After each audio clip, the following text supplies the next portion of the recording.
All right, my minions. Here we go again. Appreciate you joining me with Nemesis Group here. We're back in my cave. I like this location. This has been a hell of a day. My truck in all its glory decided to want to take a shit today. So I had to get a rental, make my way back home. Through the rain, through the storm. Virginia's weather is ridiculous.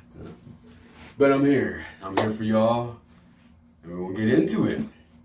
So this one's for my security professionals, law enforcement professionals, military professionals. I'm sure you've all been familiar with and have either been told or have heard the concept, follow orders. Your job is to follow orders. But one, stop right there. Your job isn't to follow orders. Your job is defense, protection, and service, not necessarily in that order. You know, we can get into the weeds of those later, but understand what your job is critical. But that's not the point. So the point is following orders. Your job is to follow orders. Is it? You're to follow orders, or are you to follow lawful orders? What are lawful orders? We're going with basically anything that's within law, one, constitutional, or at least constitutionally sound, and B, within policy, within regs. Those are the orders you have to follow. Now, don't get that mistaken with leadership discretion. We'll get into that later. But you're to follow orders. You're given an order, okay, you're to follow it, but is it lawful? You have to distinguish between the two. Are the laws or the orders that you're following lawful, within law, within policy, within the Constitution? You'll get, and this is it's almost an epidemic. You'll get into the weeds of it, and it happens a lot.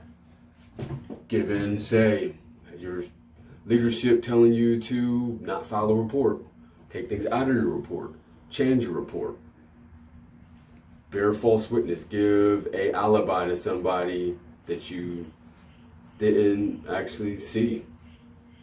Or better yet, leadership comes down and says, you know what, this didn't happen. You saw nothing, you didn't see anything. You're not reporting this. Give a prohibited item back to someone that you know shouldn't have it. Now, I'm not talking about protecting a specific operation, undercover operation, or anything like that. You know, everything's case by case and, case specific. But generally speaking, understanding the orders that you're supposed to be following, the lawful orders. That means you have to do your homework. Know your laws, know the regulations, know the ordinances. Definitely, damn sure, know the Constitution. Federal and state. Each state has their own constitution. Generally, it mimics the federal constitution, but read it in thoroughly. Read the Constitution thoroughly. That document is, while though it protects us, is a little bit scary. Know the law.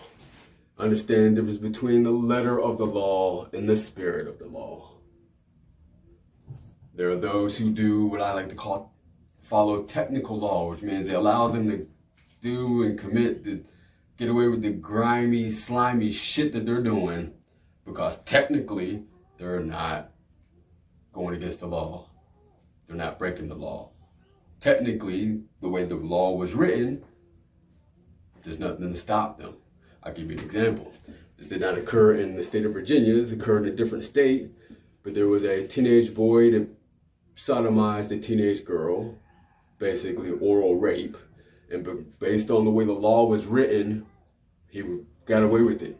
There was no actual law that constituted that as rape or sexual assault, based on how the law is written.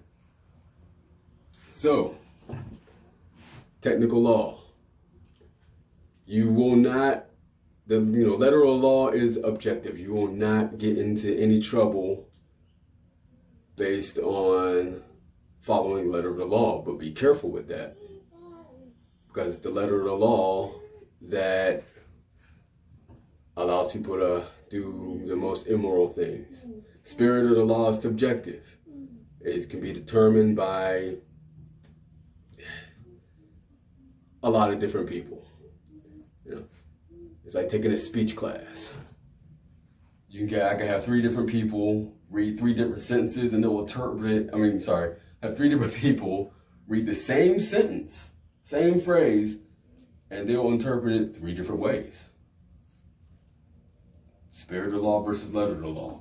Most of these laws, a lot of the laws we have in the books are ancient, and now we have a bunch of academics trying to interpret what the people who are long and gone who wrote those laws meant when they actually wrote it.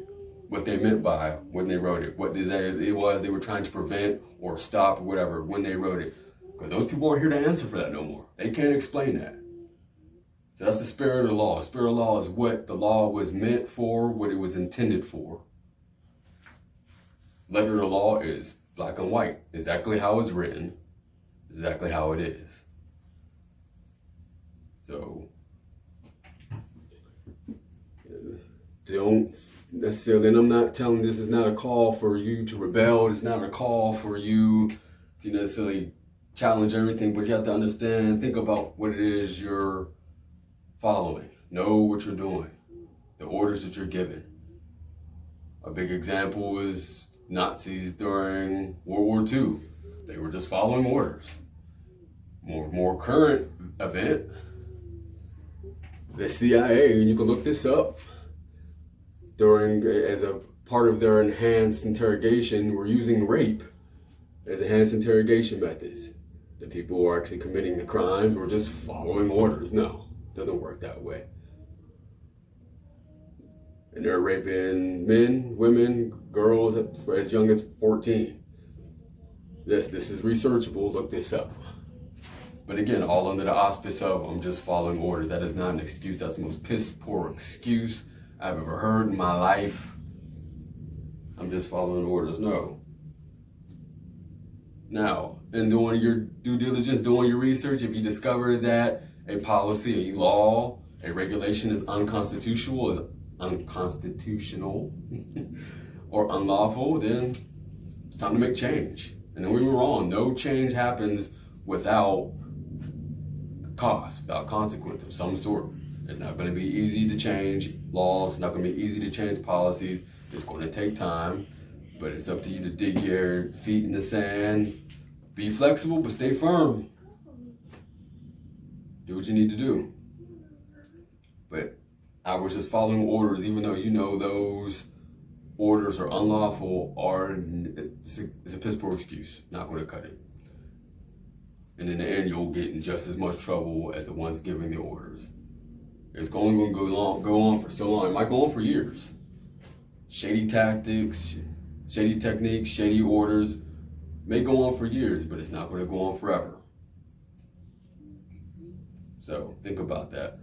Lawful orders. You're required to follow lawful orders. Now, I mentioned before, sergeant's discretion, leadership discretion. Leadership and people in charge do have a certain discretion to run their shop, run their unit how they want.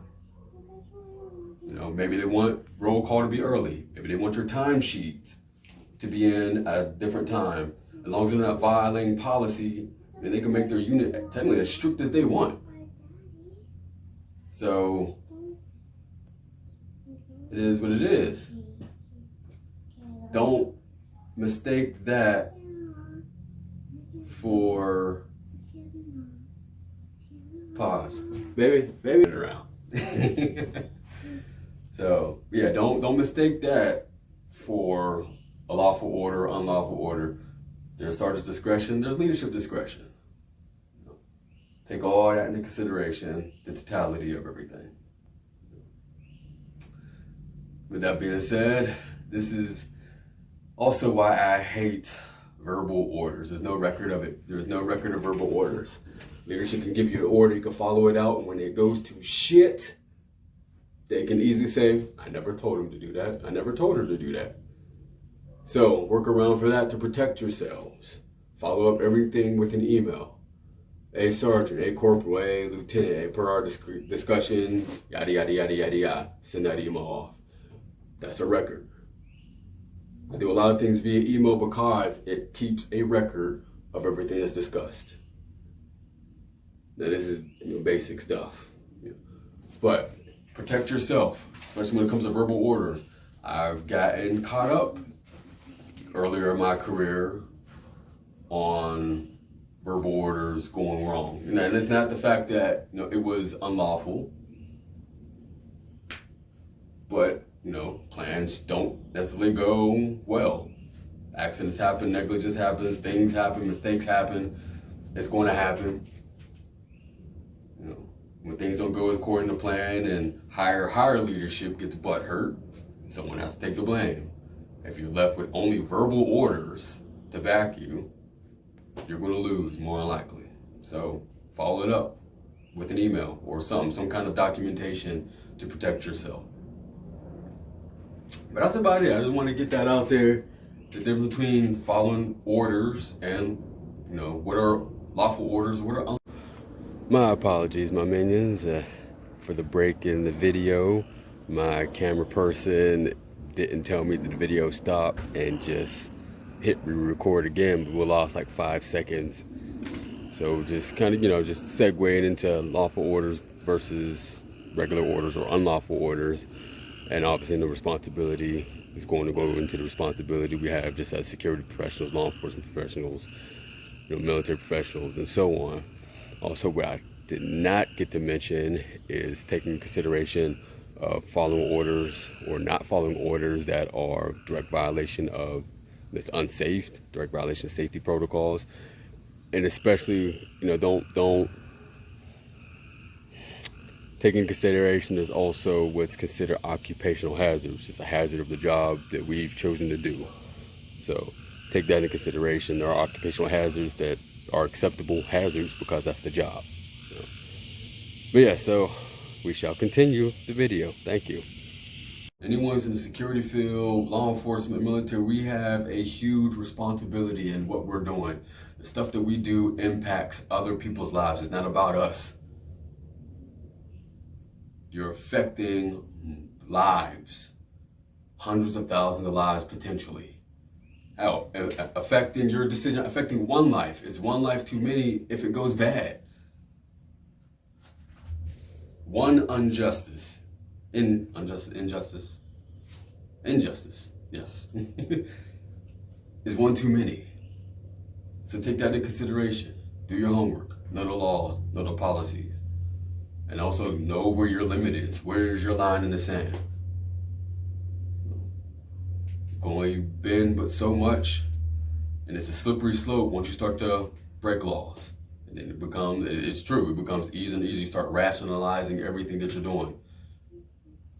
So don't go down that route. Do not follow that rabbit hole. Man, thank you. I appreciate you coming here, joining me. I really do. There's some good things coming down the line. As long as stuff stops breaking on me. I want to get these training Thursdays started. And me and my buddy Mike from Mike's Car Hole, we're going to be doing a live feed this coming Friday. The topic's going to be how to help yourself and help others in a competitive environment. Obviously, we all want to succeed. I want everybody to succeed, but guess what? I want myself to succeed as well. So how do I help myself and help others and keep that delicate balance without sabotaging others or throwing others under the bus? We all know there's career-minded people who will sabotage, step on anybody to get to the top. That's not me, that's not Mike, and that's not any of the people that I associate with. But it's a fine balance. So feel free to comment, give your input. We're going to do a live showing on that. We're just kind of going to go back and forth on it. And any questions y'all might have, we will address those questions as well. Giveaways are still coming down the line. I'm sorry for the delay. Just a lot of things are getting thrown at me. It's getting thrown at Mike. But we're going to get on there. We are going to get at it. Get at it. And also, since my truck again decided to want to take a shit, we're going to have to replace the whole engine. You're going to be able to see that and experience that on Mike's Car Hole channel. Mike from Mike's Car Hole channel. I cannot talk today. It is hot in here. It just got done raining. So yeah, it's fun stuff coming down. Be patient. Please be patient with me. And we're definitely going to get into it. But again, always, I appreciate you being here. Please like, follow, join, subscribe, share, all that good stuff. It helps me out tremendously. And I will see y'all next time. Thank you.